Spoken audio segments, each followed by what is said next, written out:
Assalamualaikum warahmatullahi wabarakatuh.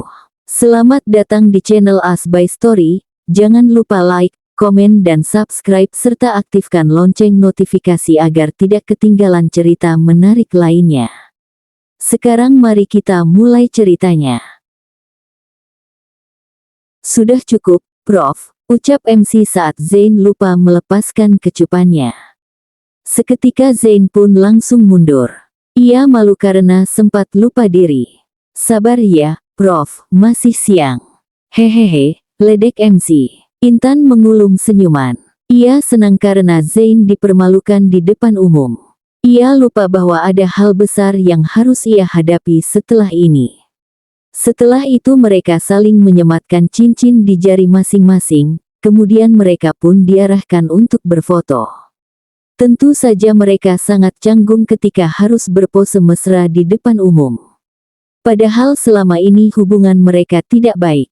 Jangankan untuk bermesraan, jika bertemu saja mereka lebih sering berdebat. Oke, selesai. Sekarang waktunya jamuan makan, ucap MC. Kemudian ia melakukan penutupan acara. Zain berdehem kala melepaskan tangan dari tubuh Intan.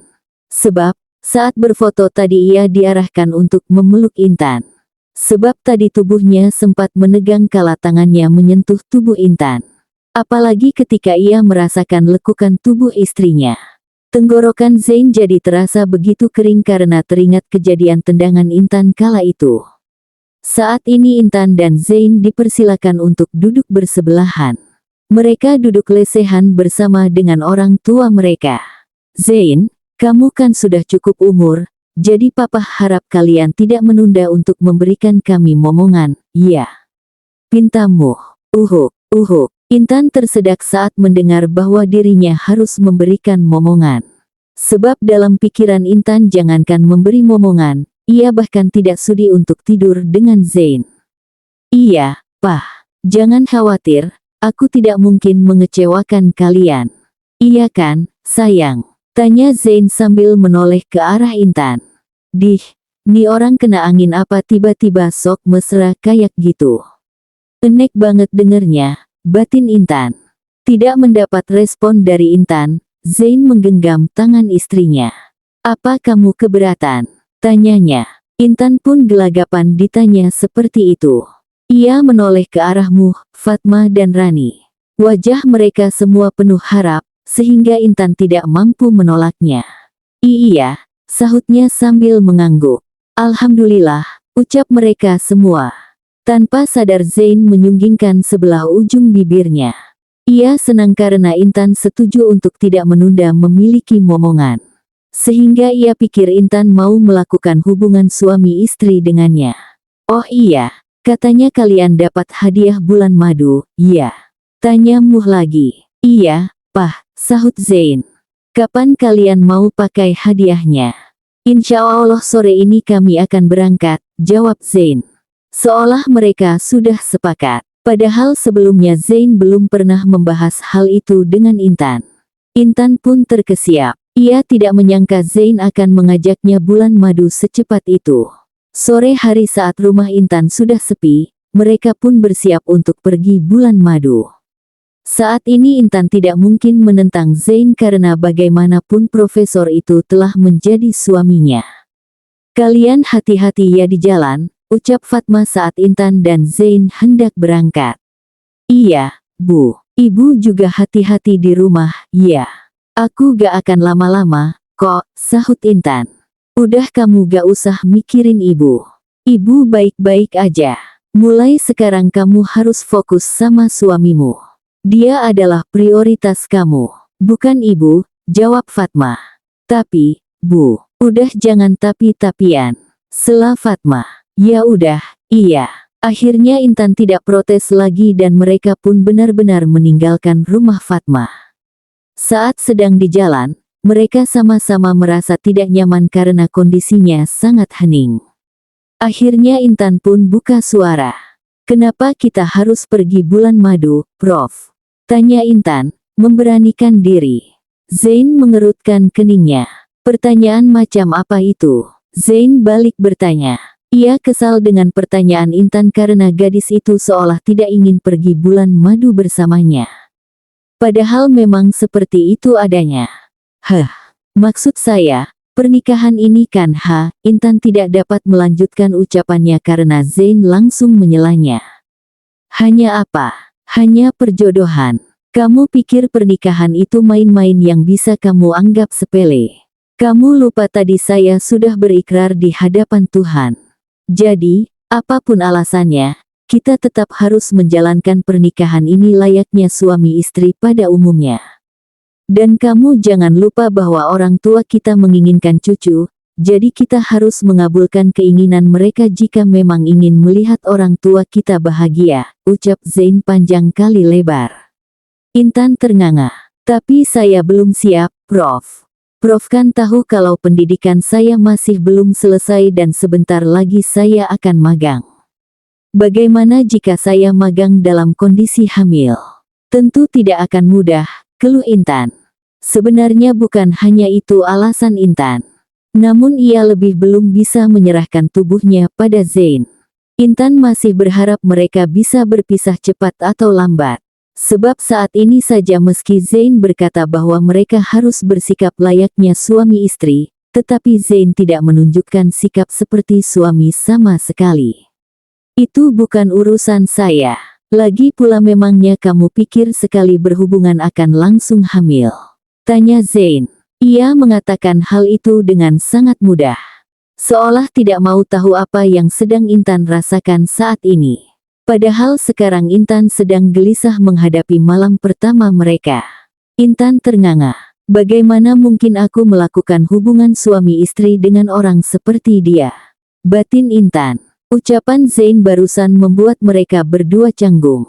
Sehingga sepanjang perjalanan hanya ada keheningan. Beberapa saat kemudian mereka sudah tiba di hotel tempat mereka akan menginap.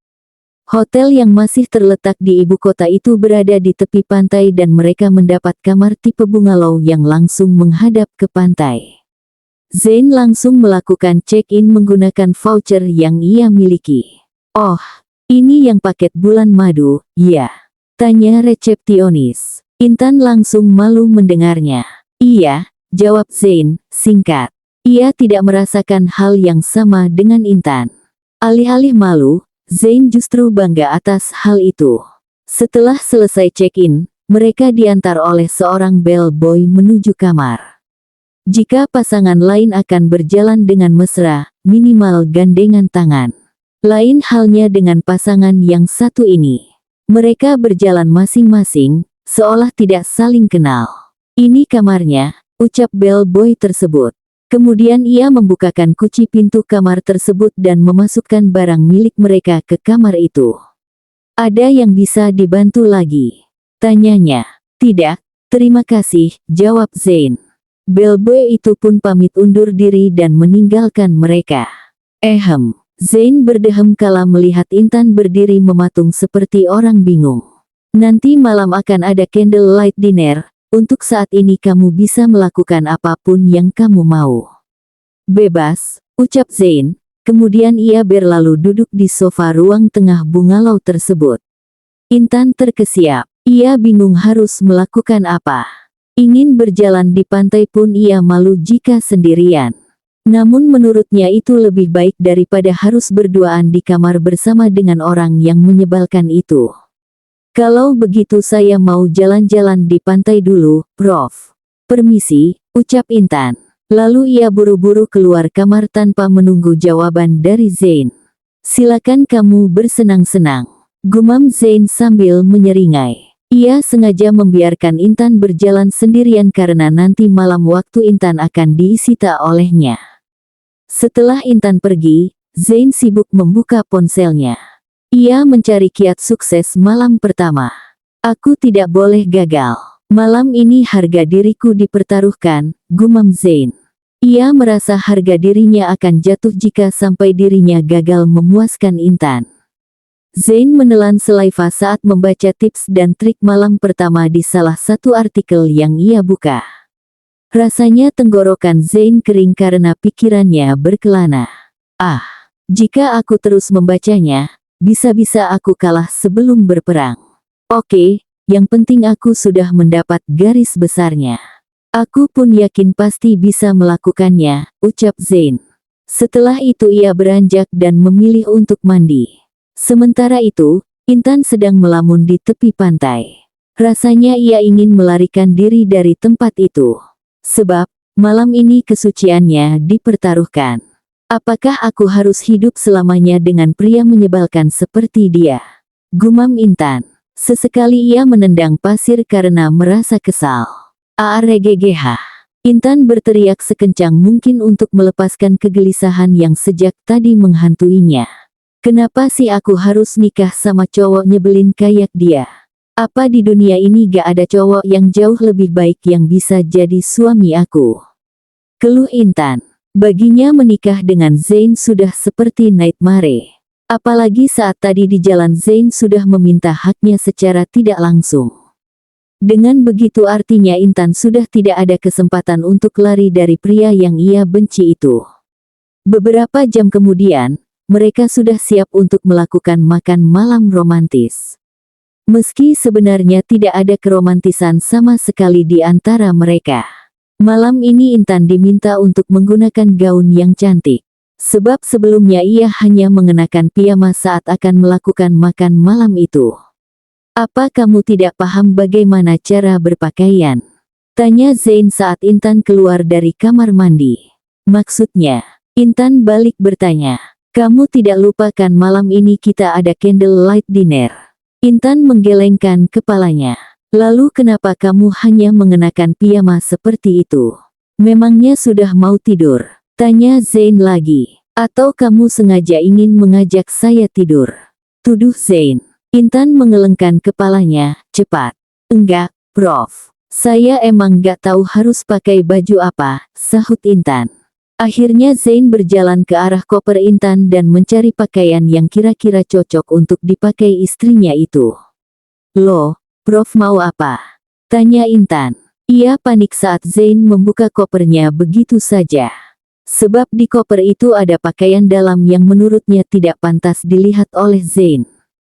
Sudah, jangan banyak protes, sahut Zain. Ia mengacak-ngacak koper Intan dan Intan pun terkejut kala pakaian dalamnya terpampang begitu nyata di hadapan Zain. Sontak ia langsung mengambil semua pakaian dalam itu dan menyembunyikannya. Zain menyeringai melihat kelakuan istrinya itu. Kenapa? Toh cepat atau lambat saya akan melihat isinya, ucap Zain. Bola mata Intan hampir melompat. Ia merasa sedang dilecehkan oleh pria yang ada di hadapannya itu. Namun, ia ingat bahwa pria itu adalah suaminya. Sehingga dirinya tidak mungkin protes. Pakai ini, ucap Zain sambil memberikan sebuah pakaian yang ia rasa cukup pantas untuk dikenakan malam itu. Iya, Prof, sahut Intan, lemas. Setelah itu ia pun merapihkan kembali kopernya dan masuk ke kamar mandi untuk berganti pakaian. Sementara itu, saat ini Zain mengenakan kemeja slim fit berwarna putih dengan celana abu semata kaki. Ia terlihat begitu tampan dan fresh. Ia pun menunggu Intan keluar dari kamar mandi. Padahal mereka hanya melakukan makan malam di teras kamar yang terhubung ke kolam renang. Beberapa saat kemudian, Intan sudah keluar dari kamar mandi. Ayo, ajak Zain saat merasa penampilan Intan sudah cukup oke. Lalu mereka pun berjalan menuju teras dan menikmati makan malam yang sudah tersedia. Kenapa harus ada seperti ini, sih? Padahal kan makan malam biasa aja. Toh kondisinya juga canggung begini, batin Intan. Ini merupakan paket dari Fokker yang kita dapat.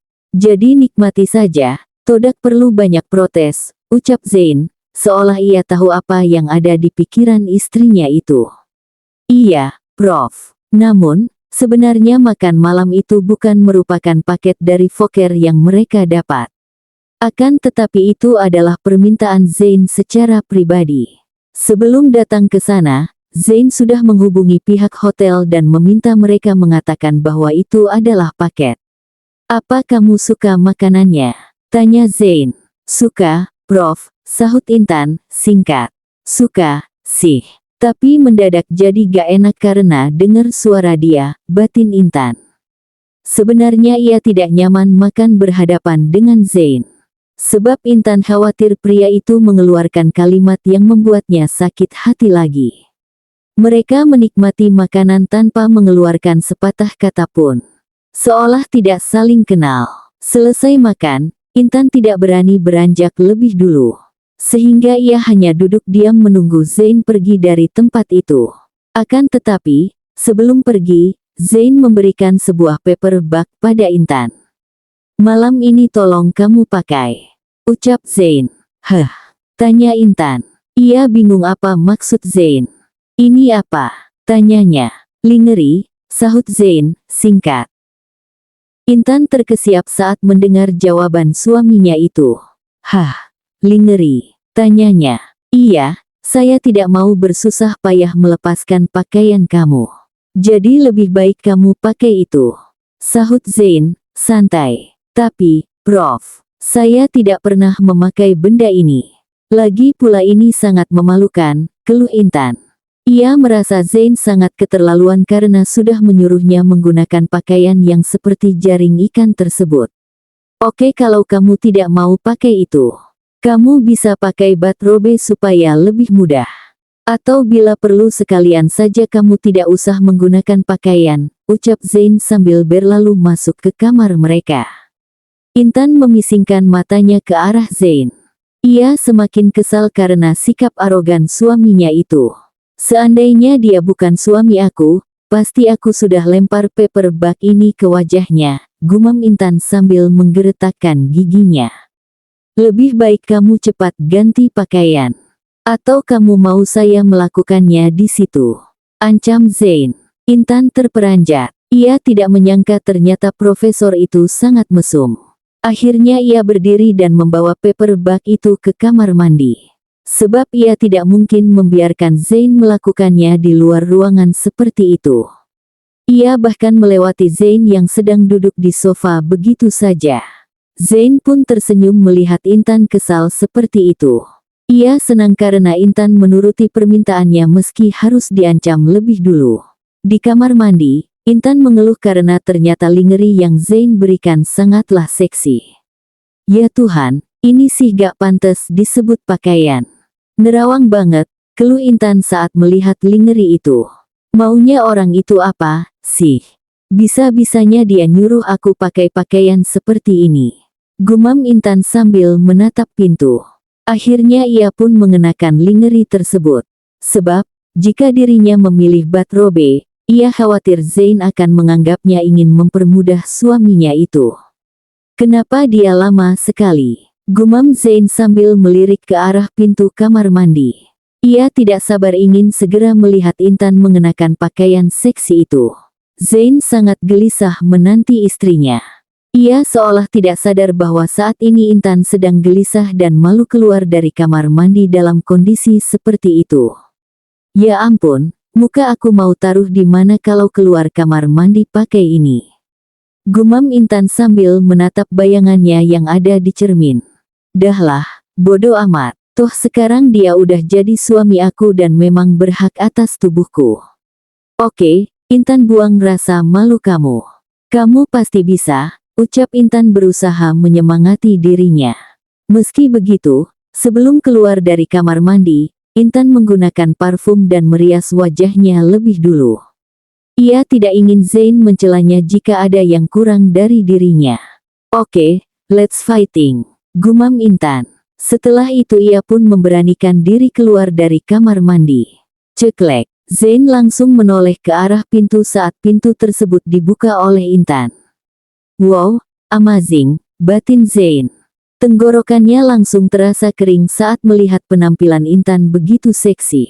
Zain pun menaruh majalah yang sedang ia pegang. Kemudian beranjak dan berjalan ke arah Intan. Intan salah tingkah.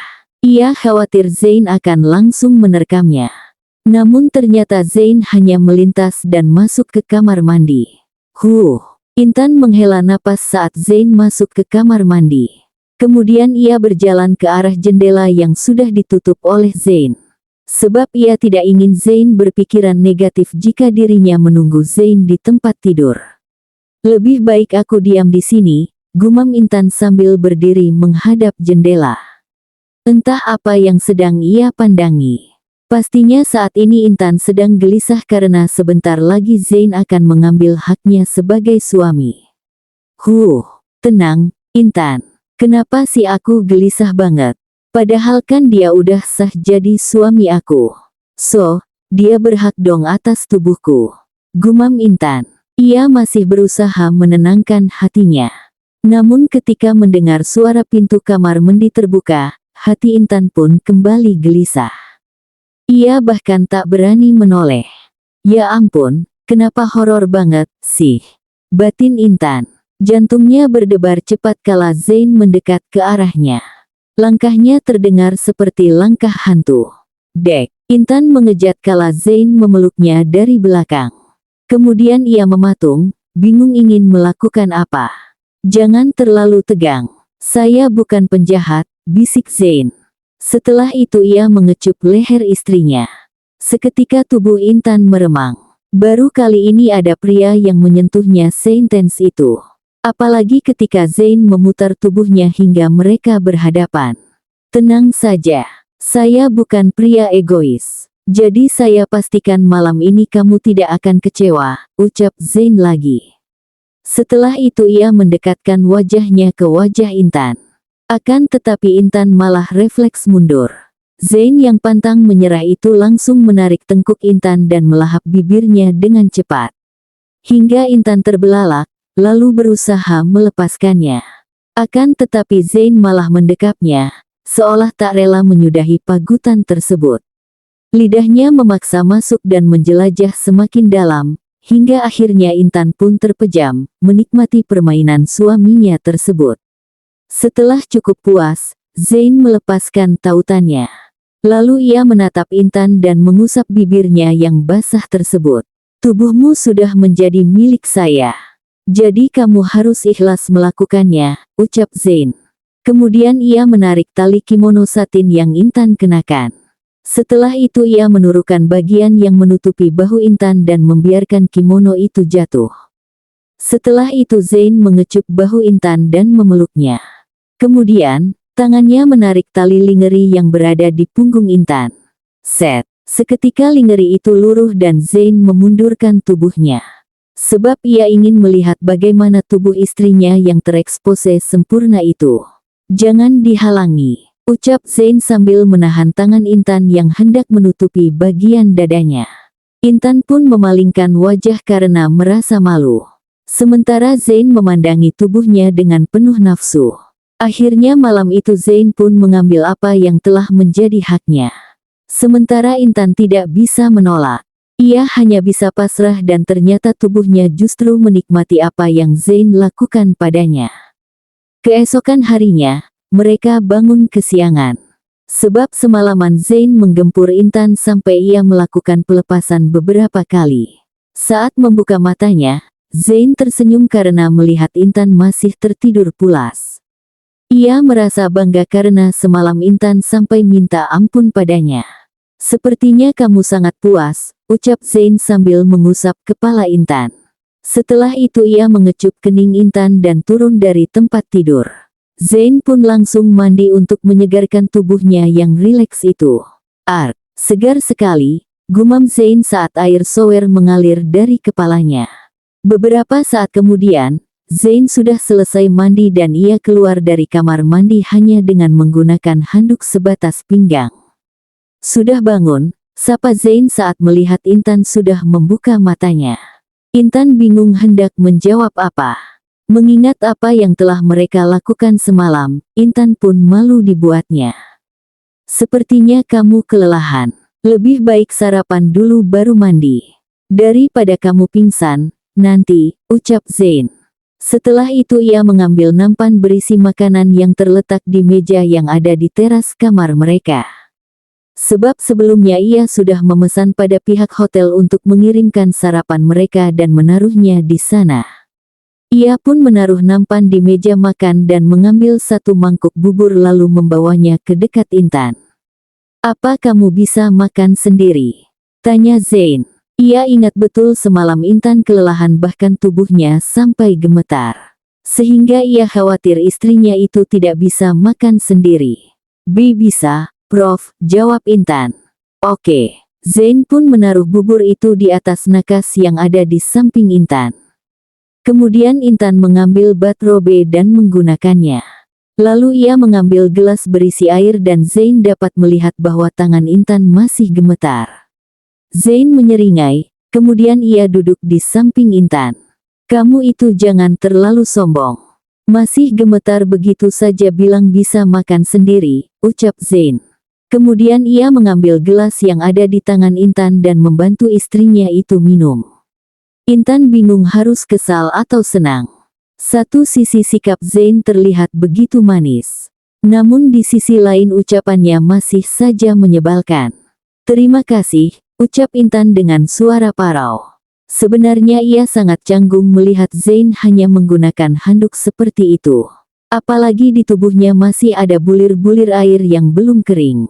Membuat tubuh pria itu terlihat begitu seksi. Setelah itu Intan berusaha mengambil mangkuk bubur yang ada di mejanya dengan tangan yang masih gemetar. Zain pun menepis tangan itu, kemudian ia menyuapi Intan. Udah gak usah sok kuat, ucap Zain, sambil menyodorkan 1 sendok bubur ke mulut Intan. Intan tidak langsung menyuapnya, ia menatap Zain lebih dulu. Seraya bertanya-tanya mengapa pagi ini pria itu begitu baik padanya. Sudah jangan berpikir macam-macam.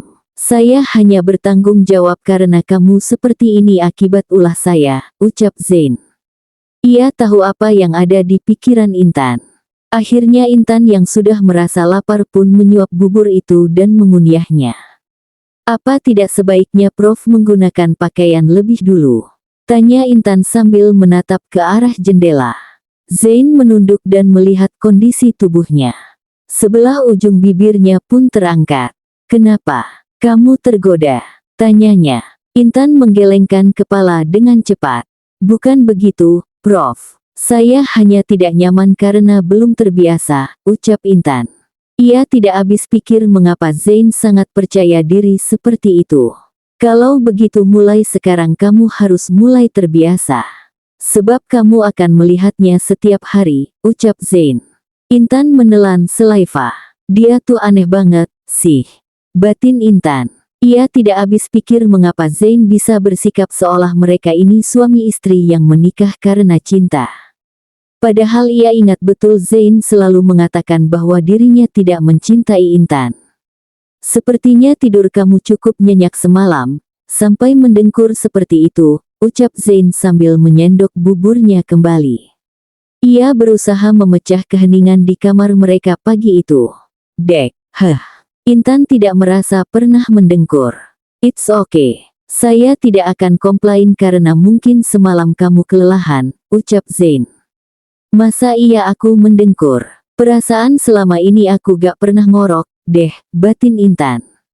Zain mengulum senyuman. Ia merasa lucu karena Intan percaya akan ucapannya. Apalagi saat ini wajah Intan terlihat begitu serius.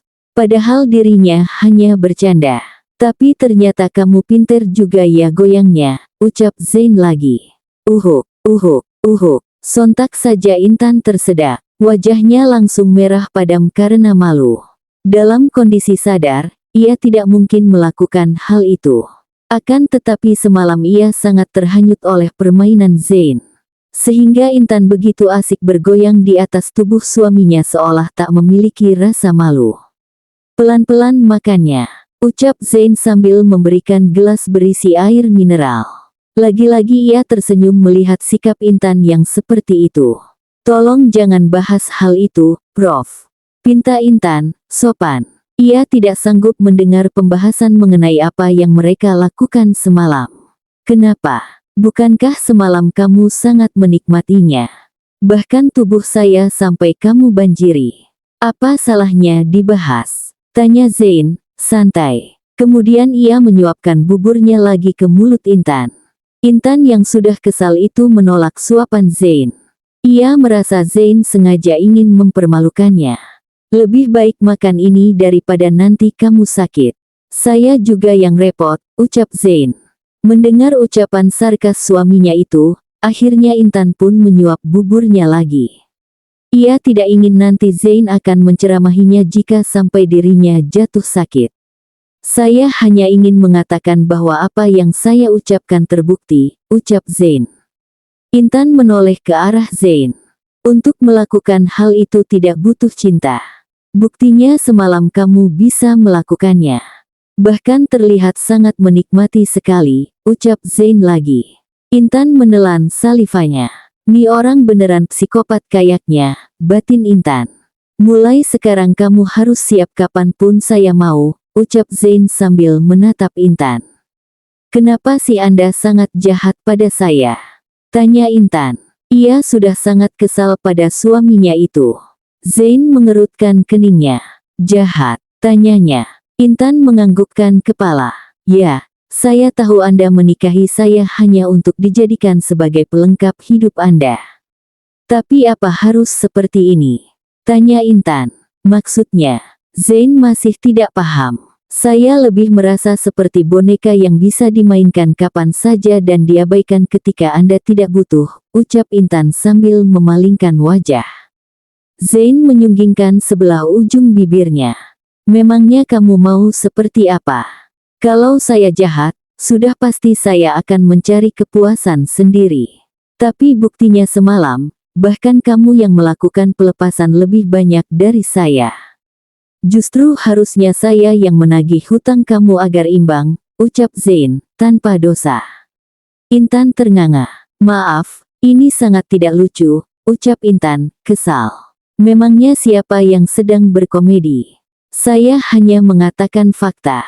Apa kamu lupa bagaimana semalam kamu menikmatinya? Tanya Zain. Prof, tolong jangan dibahas. Keluh Intan lagi. Matanya berkaca-kaca. Melihat Intan berkaca-kaca, akhirnya Zain pun diam. Ya sudah, habiskan dulu buburnya, ucap Zain. Ia tidak ingin melihat Intan menangis. Zain pun menyuapi Intan sampai buburnya habis setengah. Udah kenyang, ucap Intan. Kemudian ia minum lalu langsung turun dari tempat tidur dan masuk ke kamar mandi. Sudah bergulat semalaman, masih saja canggung seperti itu, gumam Zain sambil geleng-geleng kepala. Ia tidak sadar bahwa sikapnya lah yang membuat Intan canggung terhadapnya. Zain pun menaruh mangkuk di meja, kemudian ia berjalan ke lemari untuk mengambil pakaiannya. Namun, ketika hendak mengambil pakaian, Zain mendengar Intan sedang menangis di kamar mandi. Zain mengerutkan keningnya. Loh, dia kenapa nangis? Tanyanya. Bersambung.